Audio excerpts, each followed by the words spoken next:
Olá, eu sou o Macorati e esse é o nosso curso de C Sharp. Nessa aula eu vou falar sobre programação assíncrona.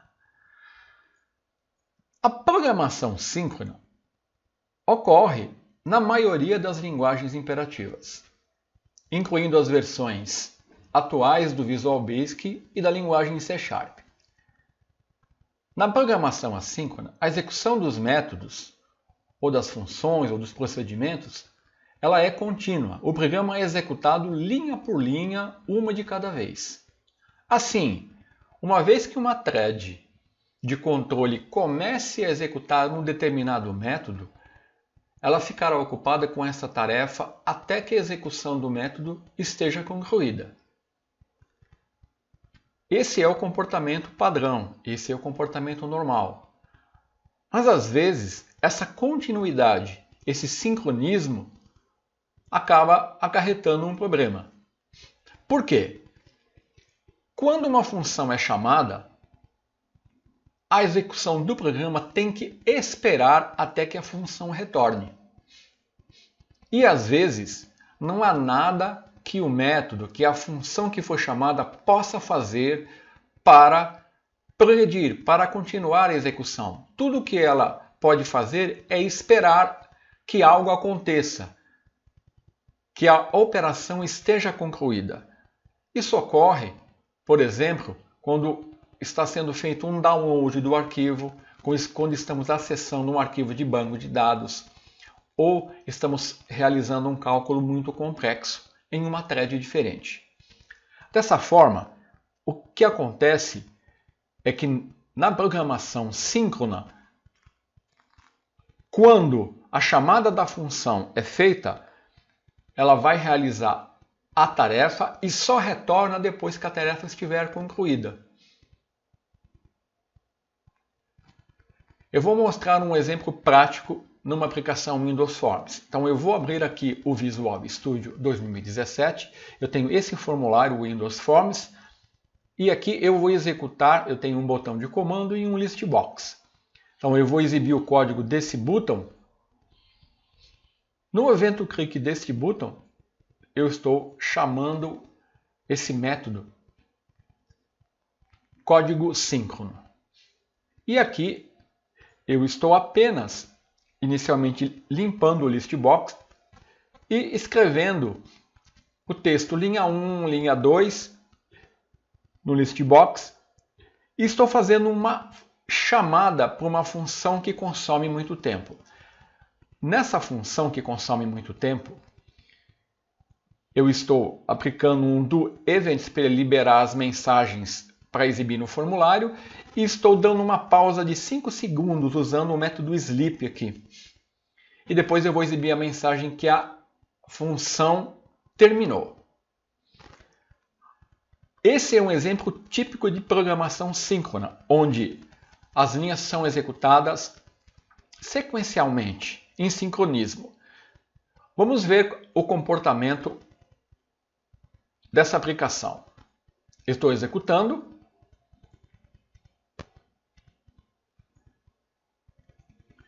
Eu tenho aqui o formulário. Então, nesse botão, quando eu clicar, o que vai acontecer? Eu vou, inicialmente, a linha que chama o método código sync vai ser executado e depois cada uma das linhas desse método vão ser executadas uma por uma em sequência. Então, eu vou clicar e nós vamos ver o que vai acontecer. Deixa eu trazer para cá. Eu vou mostrar para você ver aqui. Linha 1, linha 2. Note que aqui, ó, enquanto a função está sendo chamada, eu não consigo fazer nada com o formulário. Depois que a função foi executada e retornou, aí sim eu obtive o controle. Eu vou executar novamente para você ver. Eu não consigo mexer o formulário, nada. Porque houve um bloqueio aqui. Enquanto a função que foi chamada não retornou, a thread ficou bloqueada. Nesse caso, a thread ela fica totalmente ocupada, aguardando o retorno da função. para ter o controle do formulário. Vou executar novamente, olha, eu não consigo, não tenho mais acesso, tenho que esperar terminar, tá? Então, esse é o modelo da programação síncrona, tá? E nesse caso, que é uma simulação, eu tenho um exemplo de que pode ocorrer com muita frequência quando eu faço chamada a um método que vai realizar uma operação que consome muito tempo. Mas como resolver esse problema? Para resolver esse problema, nós temos a programação assíncrona. Na programação assíncrona, quando a função é chamada, a execução do programa continua para a próxima linha sem esperar que a função complete sua execução.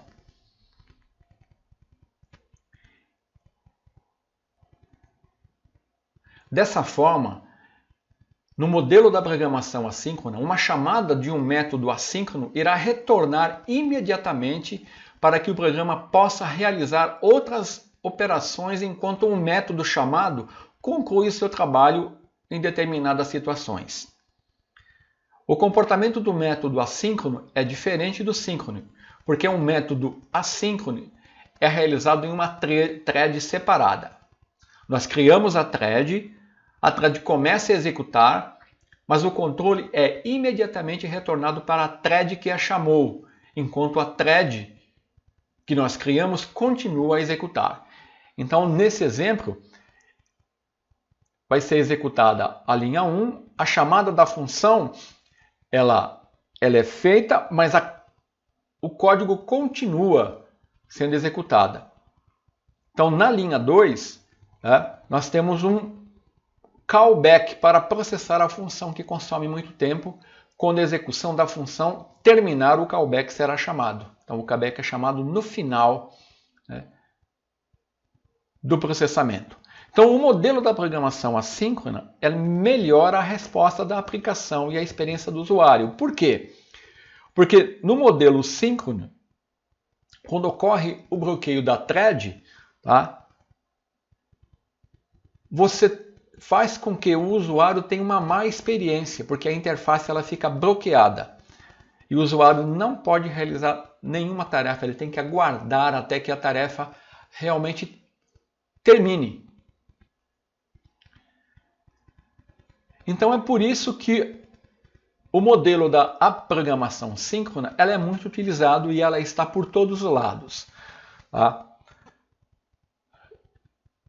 No download de arquivos de músicas ou filmes na internet, o acesso a redes sociais, as aplicações mais modernas como o WhatsApp, todas elas utilizam o modelo da programação assíncrona.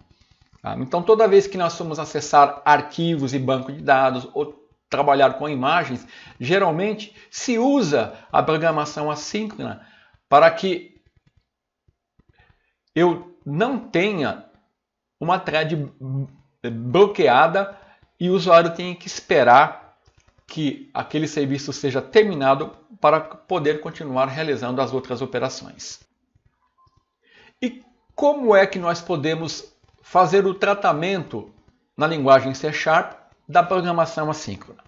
Antes da versão do Net Framework 4.5, que é equivalente à versão da linguagem C# 5.0, eu tinha uma abordagem tradicional que usava multithread e callbacks.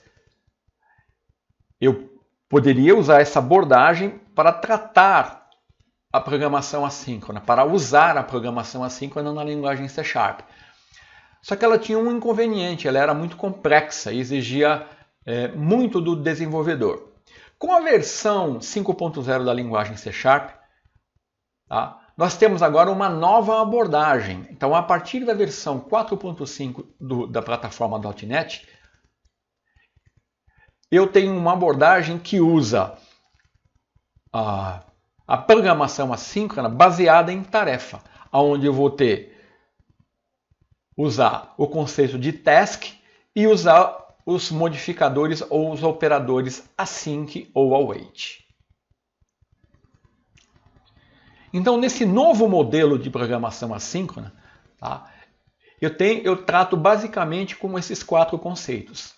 O operador async, que vai definir uma função como assíncrona, um método, né? E ele pode ser usado em métodos que retornam uma task, que é uma tarefa, né, sem nenhum retorno, ou que retornem uma tarefa do tipo T. Tá? Então, o task é a minha tarefa, que é um objeto que vai encapsular o estado de uma operação assíncrona. No caso do task, sem nenhum parâmetro, ele representa a execução de uma tarefa sem retorno, que é equivalente a um void. E eu posso ter uma tarefa, tá, que é um task, que é uma versão genérica de task, que vai retornar uma tarefa do tipo T, que seria um task genérico. E o operador await, que é usado para chamar uma função assíncrona. Então eu posso aplicar essa abordagem a toda operação que for consumir muito tempo e que for bloquear a execução do código, como acesso a arquivos, banco de dados, acesso ao URL, downloads e assim por diante. Então, em geral, a programação assíncrona ela faz sentido em 2 cenários. Se você estiver criando uma aplicação com uma interface intensiva, na qual a experiência do usuário é a principal preocupação, neste caso, uma chamada assíncrona permite que a interface do usuário continue a responder e ela não fique congelada. Um outro cenário é se você tem um trabalho computacional complexo, com muitos cálculos, ou muito demorado para fazer, e você tem que continuar interagindo com a interface do usuário do aplicativo enquanto espera a resposta de volta a partir da tarefa de longa duração. Então, a partir da versão 5.0 da linguagem C#, os modificadores async e await oferecem uma maneira completamente diferente e fácil de fazer programação assíncrona. Então vamos ver o mesmo exemplo que eu mostrei para a programação síncrona, usando agora a programação assíncrona e o operador async e await. Eu vou abrir aqui o Visual Studio. Então, ó, eu tenho agora o mesmo projeto, só que agora eu estou usando um button onde eu vou usar um código assíncrono. Vamos abrir aqui o código. Então, ó, no button 2, no evento click, eu estou limpando o list box e eu vou escrever o texto linha 1, linha 2 e depois eu vou fazer a chamada ao método código assíncrono. Aqui, perceba que eu já estou usando o async, tá, para qualificar a função como uma função assíncrona, e na função que consome muito tempo, eu estou chamando essa função de forma assíncrona com await. Tá?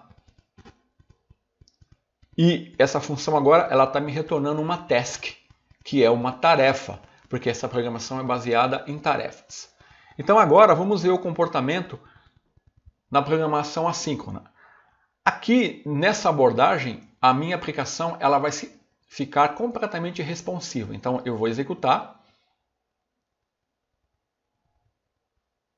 Está aqui o meu formulário. Então quando eu clicar aqui, você vai notar que o código vai executar a chamada do método código assíncrono.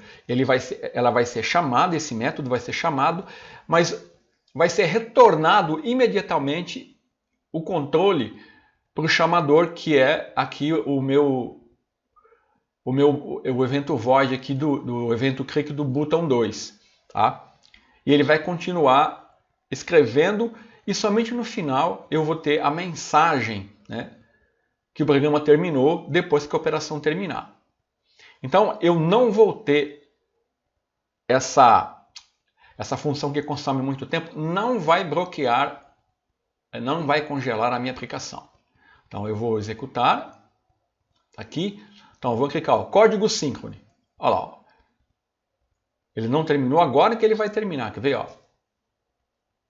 Certo? Percebeu como é bem diferente? Então, ó, só para você perceber, ó, eu vou clicar em código síncrono, Eu não tenho acesso, estou congelado à interface, tenho que aguardar terminar. Muito bem, agora eu vou no código assíncrono. Enquanto não termina, a interface fica livre, eu posso clicar, eu posso fazer qualquer coisa. E agora que ele terminou. Tá?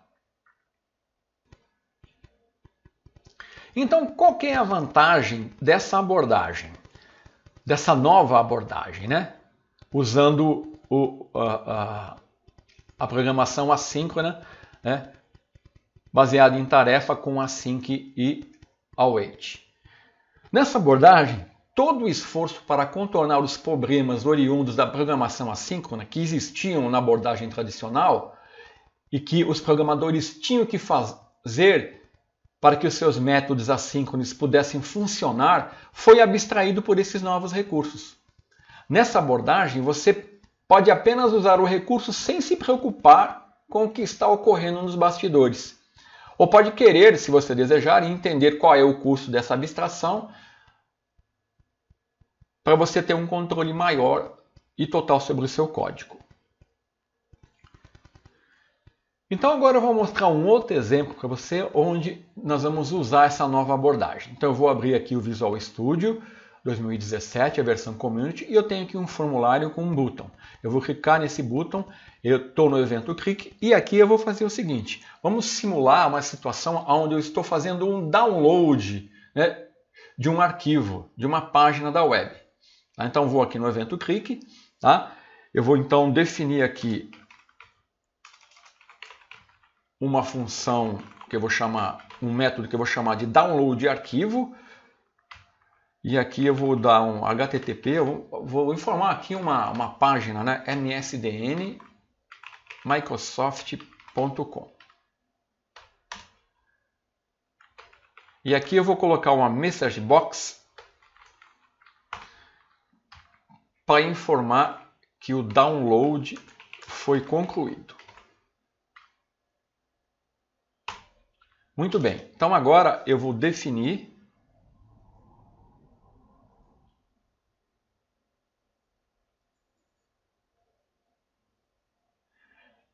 esse método. E aqui eu vou fazer um código bem simples, né? Eu vou usar o web client do system.net. Vou definir uma variável HTML. E aqui eu vou usar o método, deixa eu importar aqui a referência, né? System.net. E aqui eu tenho um método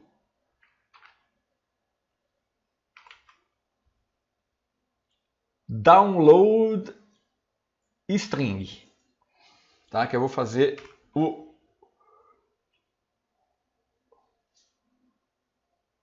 aqui eu vou colocar um URL. Então eu vou receber a URL,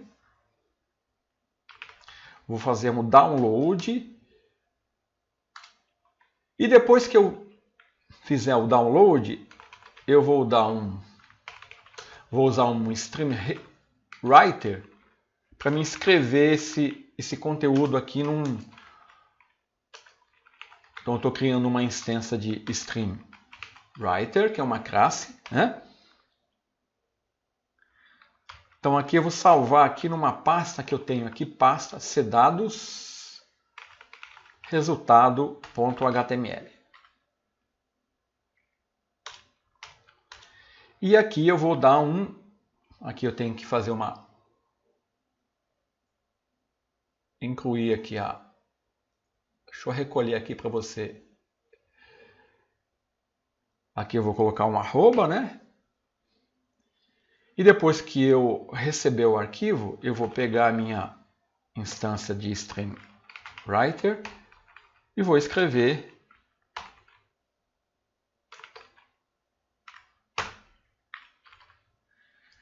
no HTML, certo? Então, inicialmente aqui esse código é um código síncrono, tá? Então, quando eu clicar no botão, eu vou chamar esse método, passar o URL, ele vai criar a instância do web client, vai fazer um download, né, desse conteúdo e vai usar um stream write para salvar aqui e vai escrever o HTML. que é o resultado do download, né? Então vamos executar. Deixa eu vir aqui, definir esse projeto como projeto que vai ser executado. Então aqui,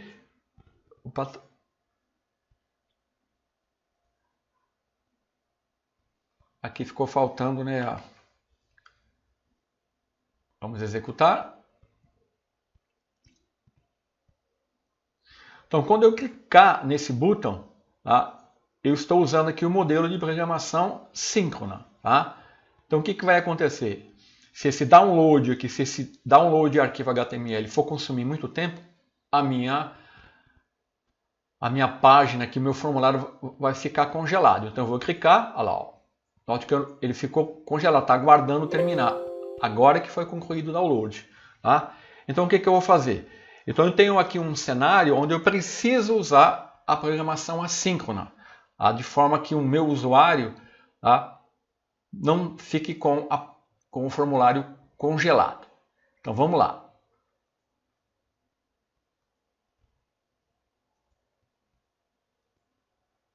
Então a primeira coisa que eu vou fazer é identificar qual é a operação que está bloqueando, que está congelando, que está consumindo muito tempo. É o download de arquivo HTML. Então eu vou aqui, vou copiar e colar esse código aqui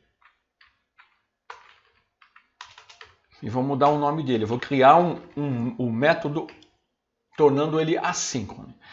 Por padrão e por convenção, todo método assíncrono termina com a palavra reservada async, com o sufixo async. Então agora eu mudei o nome do método, mas ainda é claro que eu não tornei o método assíncrono. Então aqui, olha, no Web Client, eu tenho uma opção que chama Download Task Async, que vai retornar, né, vai fazer o download de forma assíncrona, tá? Então eu vou usar, mudei o método, certo? Mas apenas isso não basta. Então agora eu vou usar os recursos da programação assíncrona. Então quando eu chamo um método que retorna uma tarefa, esse método aqui, ó, ele vai retornar, ó, a assinatura dele, ele vai retornar uma tarefa. Toda vez que eu chamar um método que vai retornar uma tarefa, eu tenho que usar o operador await. Então eu tenho que dar um await aqui, ó. Por quê? Porque esse método vai retornar uma tarefa. Agora, fazendo isso, note que ele está reclamando. Então, ó, ele está falando que o operador await ele só pode ser usado num método async. Tá? E aqui esse método ele não é assíncrono. Então, o que eu faço para qualificar um método como assíncrono? Eu tenho que usar a palavra o operador async. Então eu venho aqui e uso o operador async. Então o await aqui, ele não significa que ele vai esperar o método executar. Muita gente se confunde com isso, tá? O await, ele é apenas uma marca para o compilador. Então quando o compilador vê um await, ele já sabe que essa operação que vai ser chamada é uma operação de longa duração. Tá? Então, ao invés de ele bloquear essa thread, ele retorna, quando chega aqui, ele retorna o controle imediatamente para o chamador. Eu tenho que chamar aqui, né? Então, vou dar um nome aqui para chamar o meu novo método. Ele vai retornar o controle para esse método que chamou o método que vai retornar a tarefa, tá? E dessa forma, a interface do usuário ela fica responsiva. Então, quando o download estiver concluído, tá? O runtime ele vai ser avisado disto, porque nós marcamos a chamada da função com o await. Então, quando o método termina, o runtime volta e executa o resto do método. Agora, além desse método do download, toda a operação de I/O, de escrita de arquivo, ela é uma forte candidata a ser uma bloqueante de páginas, de operação. Então, o que eu vou fazer? Eu vou também tornar aqui, ó, eu vou aplicar os recursos da programação assíncrona. Então eu vou usar um método chamado writeAsync, ó, tá? Que vai fazer a mesma coisa de forma assíncrona. Então toda vez que eu faço isso, eu tenho que usar um await aqui, né? Agora sim. Agora, as duas operações que poderiam consumir muito tempo e ser candidatas a tornar a minha interface ficar paralisada, tá? Agora vão estar atuando de forma assíncrona. Então agora eu vou executar novamente, né? Quando eu clicar aqui, ó, olha lá, falou que a mensagem de download concluído, né? A minha interface ficou responsiva. Inclusive aqui, ó, eu poderia até tirar essa mensagem daqui, porque agora ela vai ser executada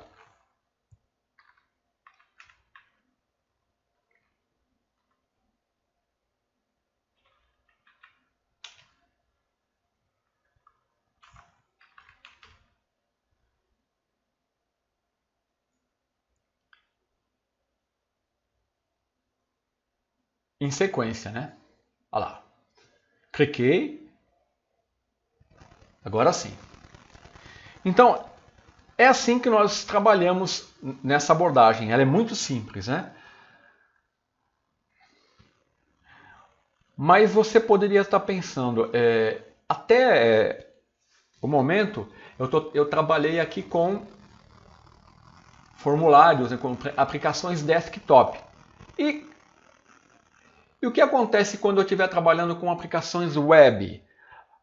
Você sabe que em aplicações web, tá? Nessas aplicações, a interface do usuário ela está no mesmo processo, né? Ela está no navegador. E aqui, como é que fica? Em uma programação web, o modelo de programação assíncrona também introduz diversas vantagens. O que acontece? Em uma aplicação web, quando uma requisição chega no servidor, uma thread ela é alocada para tratar a requisição. Durante a execução do request, se existir uma operação que consome muito tempo, a thread vai ficar ocupada. Ora, você sabe que cada máquina, cada servidor, ela possui um número limitado de threads, ela não tem um número infinito de threads. Então, se eu tiver uma grande quantidade de conexões concorrentes, de acesso concorrente a threads, tá? E todas as nossas threads estiverem ocupadas, o servidor vai parar de responder. Então, vai dar aquela mensagem server busy. Tá? Como que você pode resolver isso? Você pode incluir mais servidores, né? Ou usar o modelo da programação assíncrona. De forma que quando uma thread tiver que executar uma operação que consome muito tempo, o controle retorna imediatamente para a thread e a thread pode ser usada para realizar uma outra tarefa. Então, quando a operação for completada, novamente a mesma thread ou outra thread pode retornar e continuar com a execução. Tá? Então, esse é o modelo da programação assíncrona, tá? E ela se caracteriza pela utilização do operador async e await. O await é usado para fazer a chamada da função assíncrona, tá? E ele faz com que o retorno da execução volte para quem chamou, fez a chamada, e o async ela é usada para qualificar um método, né? Definir uma função como uma função assíncrona. Correto? Agora, existem algumas restrições para usar o async e o await. Não é porque você agora pode usar esses dois operadores é que você vai usá-los de forma indiscriminada. Existem algumas regras básicas. Por exemplo, a palavra-chave await ela não pode ser inserida em um bloqueio, né? Em um bloco de código. Antes da versão 6.0, você não podia usar um await e um try-catch find, tá? Então, se você estiver usando a versão 5.0, tá? Você não vai poder usar um await e um try-catch. A partir da versão 6.0 já é possível. Os métodos async não podem usar os parâmetros ref ou out, tá? E os construtores de classes eles não podem ser marcados com async, nem podem usar a palavra await, tá? E a mais importante, que o await só pode ser usado em métodos que tiver um async. Quer ver? Se eu vier aqui no método e remover o async, opa, deixa eu salvar, ó, imediatamente o compilador vai reclamar. Ele vai falar que o operador await só pode ser usado dentro de um método async. Então eu tenho que retornar com async, tá? Essa é uma restrição. E você não pode usar em acessores properties, não pode ser marcados com async, nem pode usar await. Tá? Então, essa é uma visão geral da programação assíncrona e como nós podemos usar o async e o await para facilitar a nossa vida ao utilizar essa abordagem. Até mais!